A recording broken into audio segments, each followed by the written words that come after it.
They say that few of us survived, that the ones that did are either in prison, crazy, or dead. Well, where the hell does that leave me? To be honest, I suppose I should be lumped in with the crazy ones. I feel pretty Looney Tunes. Although there could also be a pretty solid argument made to place me in the dead category. Either way, I'm pretty much screwed. I've never met anyone since then that went through it. Haven't run into anyone I knew back then. Maybe they're out there somewhere, I don't know, but anyway, I've never met anyone that went through it the same way I did. Maybe I'm unique. What a thought. Nah. I think anyone that survived probably just prefers not to talk about it. They either don't want to fess up to it, or they choose to forget. Life is so different now. We grew up. We changed. Things got real scary and crazy there for a while, though, didn't it? Sometimes I look back and it seems like I was walking around in a dream or a nightmare. Some of the details are kind of fuzzy. I think that it couldn't have happened, that for some reason my mind has made it all up. But that doesn't make sense, because a lot of it was so god-awful.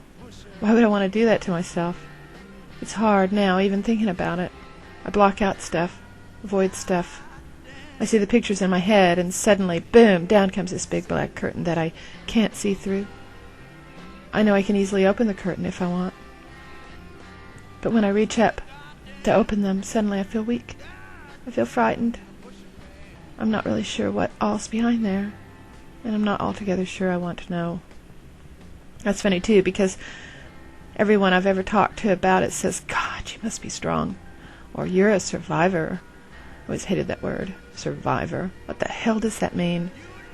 I had no choice but to survive. I didn't have anything to do with my survival. It wasn't a conscious act or anything. I just kind of floated along. Dum-de-doo-de-doo, you know. Besides, they're assuming I came through it all intact, and I don't feel intact. I feel fractured. I feel like there's a million little pieces of me lying around getting stepped on and kicked about, and I'm scrambling to pick them up, but every time I reach about and I'm gonna get a piece, I lose it, or it gets kicked away just as my fingers touch it. It's all so futile and frustrating. What people fail to understand is that it's mostly an act. You learned early to pretend everything is okay. You hide. Some people hide behind drugs and alcohol. I did that for a while. But I began to have blackouts, and the crap would come out during these blackouts, and people I knew would come up to me later and tell me stuff I'd said, stuff I'd hid all my life. I was suddenly unloading this crap when I blacked out. I thought, holy shit, I don't want anyone to know that. So I stopped drinking. The really scary thing was that the blackouts didn't stop when the drinking stopped. They just aren't as protracted, and I don't say stupid crap I regret later. There's people who think that's a sign of strength, too, to just give something up like that, especially in addiction. But it's really just throwing something away that's no longer useful to you. The alcohol wasn't working anymore, so I threw it away. But now I have to think. That's the bad part. The alcohol, the drugs, they don't let you think. Wait a second, that's not right. You think, you just don't remember thinking. Does that make sense? I don't want to think. I'll be laying there in bed, drifting off to sleep, and suddenly a song or a smell or some other thought will trigger something in my head, and I'm back there.